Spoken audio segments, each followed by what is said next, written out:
Mike Wang gave us a little bit of 2K23 information with this tweet where Kobe Primetime said, "Excuse me, my guy, Sir at Baluba, how will Team Takeover work with AI in this situation?" He said, "Team Take works the same way whether your teammates are user or CPU controlled. They need to fill their share of the meter just like humans." But here we go. Note the new design is new gen only. Current gen works the same as 2K22. So welcome back, Plug Nation. You already know today you're going to get some great information. I don't like wasting any time. So whatever you got to do, make sure that like button is blue. Hit that subscribe button if you're new, and let's get right into the news. Guys, I'm going to be doing one of my last 2K23 giveaways in this video. All you have to do to enter is drop a like, comment down below what is your favorite 2K of all time, and of course, hit that subscribe button if you're new, and you might get a copy of 2K23. Now, of course, I can't give you a physical copy. I'm going to send you money to buy the copy, just in case some people are confused. But anyway, we have a lot to get into today. Wajplug went to Twitter and said, "Is NBA 2K23 a W or L so far with the news you have seen?" Let me know in the comment section if you guys have been paying attention to the news and all that. What is 2K23 right now? Of course, a lot can change from this moment. We still have so much to figure out about the game, but we got more news to get into, so let's do that. Anyway, Joshua Peak went to Twitter and asked Mike Wang, "Please tell me y'all took away the fact that people can call a timeout in the middle of a steal animation." He said, "Yes, we fixed it." Then Luck went to his Twitter and he said, "NBA 2K23 park news should be soon, maybe in 2 weeks, but could be earlier." And like I told you all, we still have a lot to figure out about the game, and of course, you already know where you're going to get that information. If you have all notifications, all you got to do is click one button or tap it on this channel and you're going to get all the news that comes out. You don't got to scroll through Facebook and Twitter and Instagram. You can literally click one button and get it all. And then of course, when the game comes out, I'm still going to be grinding, figuring out the new jump shot, dribble move system, build, all that, giving you guys the best information so you can go into the park or rec or whatever and be balling out on people. So anyway, in this next tweet, iPod King Carter said, "As it stands, Hashtag 2K23 will be the third 2K basketball for the PS5 and Xbox Series X. Little history lesson, 2K16 was the third installment of the series that dropped for PS4 and Xbox One." Does that mean it's going to be the best 2K ever? We do not know yet. But anyway, I want to go over quickly, again, news from the last video that's important and show you guys examples and stuff because this is very important, like very important. Mike Wang said the highest ball handle requirement will be 92 for Curry and Trae Young SIG. Some other players were pulled up to 90, also Dame, Kyrie, and others. And a lot of people in the video, not a lot actually, but some people didn't understand where I was coming from when I said this is probably a good thing if 2K does it right, because not just playmaking shot creators, but many builds should not be able to get that super fast, Trae Young move. So let me just show you an example. This is my 6'5" playmaking shot creator. Keep in mind, gets 2 Hall of Fame badge categories and is 6'5" and gets the quick drop dunks, everything, right? This is my 6'5" on Xbox. And as you see, you're not supposed to be able to get these types. Like, do you really think that builds that are 6'5" that are not even focused solely on playmaking should be able to get the fastest cross in the entire game? I don't think so. I think that this is a great decision by Mike Wang and can really balance the game if things are done correctly. Okay, a lot can change. It could be a bad thing, but at the moment, I don't think that you should be able to unlock this move. And it's not just the playmaking shot creators. If you make a 6'6" Hall of Fame defense, Hall of Fame playmaking, lockdown, two-way playmaker, whatever it's called, you're going to get 99 speed, contact dunks, be able to shoot threes, get the Trae Young super fast, move that I just showed you, and have super good defense. So all this is doing is it's limiting more builds and forcing them to play more of their play style while balancing the game at the same time. Now, it's not just those two builds, right? Because a lot of builds cannot get a 90 or 92 ball handle. So it's not even like, oh, you can sacrifice this and still get it. No, it's going to make the pure playmakers actually a reason to make that build if those moves are good. Now, of course, there's still going to be great moves at 86, under 84, whatever it is, because as you guys know, I went on a 108 game win streak, the highest 2s game win streak with proof this year, with a build that has an 82 ball handle. And for many years now, you have not needed that 85 ball handle plus, as long as you're not a playmaking shot creator in a competitive 3v3 wager or pro-am, something like that. You've never needed that. In fact, in 2K20, in my opinion, and Steezo's, you didn't actually even want an over 85. The tier 2 dribble moves were better than the tier 1. So I don't know. It's really up to you. Of course, playmaking shot creators are still going to find a way. I want to leave on that right there. The play shot will most likely still be meta, right? A build that can shoot good and dribble good, but they're going to have to give up more from what we're seeing right now. So they can't have the best of every single rule. As we know, quick drops will not be unlocked until 80 driving dunk this year. Plus you have to have a certain amount of vertical. And as long as there's not a super glitchy dunk that almost never gets blocked like quick drops under an 80 driving dunk this year, there's going to be more diversity in the game. Now, playmaking shot creators are still going to be able to be hidden on defense. So they might even just do like no defense this year to be able to make up for what Mike Wing is patching. But we will see, man. It's a whole lot of factors that can come into play, and we got more news to talk about. I just really wanted to explain that to you guys, why I think it's a good reason that it's like that. So anyway, let's get into the next thing. So as you all know, a demo for 2K23 is extremely important. We have a new dribbling system, jump shot system, a new builder, many things. So it would be great to have a demo for 2K23. Now, before I get into this, do I think that there's a high chance we're going to have a demo?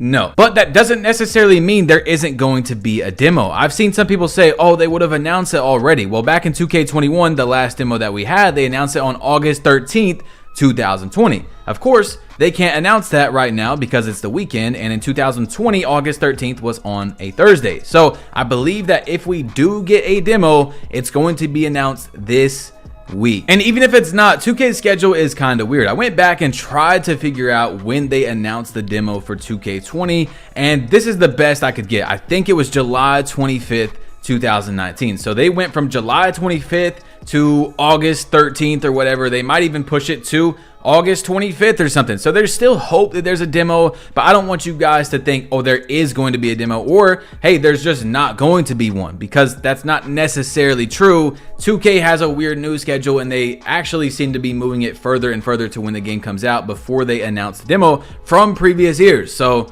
I don't know yet. I really hope there's a demo, but we have more news to get into. Shake and Bake went to Twitter and he said, conspiracy theory, they made season 9 as bad as possible so more people are inclined to buy 2K23, and people receive it more positively because it's a huge step up from the lack thereof in his final season, LOL. So I thought Shake had a contract with 2K. Maybe he's allowed to say that, but I was pretty surprised. And I'm also, yeah, he is a My Team YouTuber, but the season 1 of 2K22 was kind of an L. I mean, you got a go-kart, and yeah, that was pretty much it. But anyway, Waj went to Twitter and said, we have to stop taking great features out of 2K because people abuse them. For example, custom shirts. If they put something crazy on it, ban them. Events with leaderboards. If someone boosts, ban them, etc. If you put a Frank on your t-shirt, you should be permanently banned, or like 2 months, something like that. And I promise you, 2K, if you ban people that boost in events, it's not going to be as big of a deal as you think, where you have to monitor every single player and oh, you got to hire all these people. If people know that they are actually going to not get a slap on the wrist and really get banned,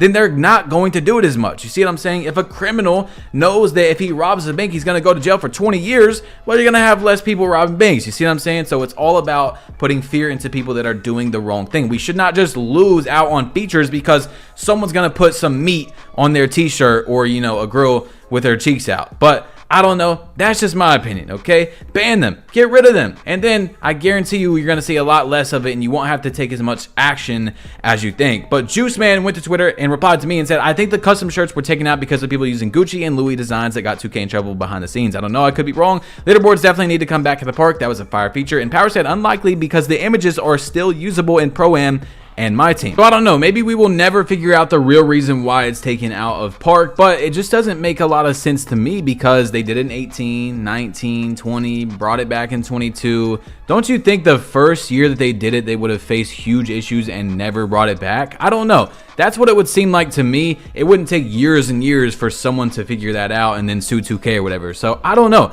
I really don't. But anyway, Dazar, who is a 2K developer, we've talked about some of his stuff already, the information he dropped. He said, my theory is gamers who play these pre-2000 sports games are still active and are able to have the most appreciation and enjoyment for where sports games are today. The features we dreamed about, wondered about, are actually in games today. And you know, I didn't play any pre-2000s games, but I have played 2K since like 2K8. And as I'm sitting there playing Play Now on next gen, which I have over like 300-400 games played in total across my accounts, yeah, it's bad. It's bad. Anyway, I used to sit there and Play Now all day with my friends versus my dad, all that stuff, and I'm just in amazement almost every time I get on the game about how crazy the graphics are, how much has changed since back in the day. And yes, I have started to become more appreciative of the game itself. If you're bored of 2K, you got to ask yourself, a lot of people deep in the 2K community try to be the most competitive as possible, and what do? Every year they make a playmaking shot creator.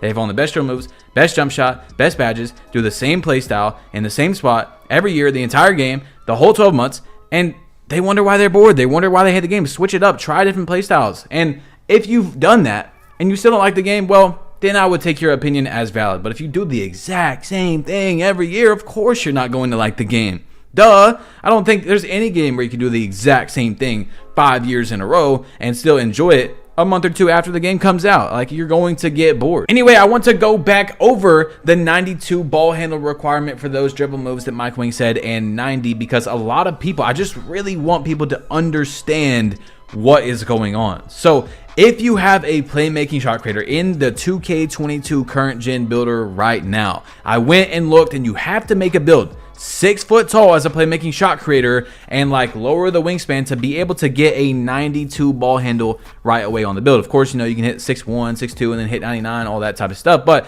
you're really going to have to make a super small play shot and super small wingspan, so you're not going to be able to play defense. And from what it seems like, yes, you might be saying, okay, that's what people do anyway, but if you do that next year, from the information we have, you're going to get destroyed on defense. Now, once again, yes, people are going to hide their play shots in the corner. They're going to have the lock guard ball, stuff like that. But if you're able to work out of the corner, you're going to be able to get some points, blah, blah, blah. You're definitely probably going to be able to abuse the play shot at least a few times a game. Like in Pro-Am, you're able to really abuse the play shot if you can, you know, backdoors and all that type of stuff. And it's just going to be disgusting next year, especially if they take off like all their defense to be able to make up for the stuff they have to get on these builds and blah, blah, blah. So we will see. I just want 2K23 to be a more balanced game. It's not just the playmaking shot creator. It's just like I told you, how I showed you my 6'5" play shot should not be able to get, by the way, with max wingspan and like 9 defensive badges, should not be able to get the best of every single world. It's 6'5",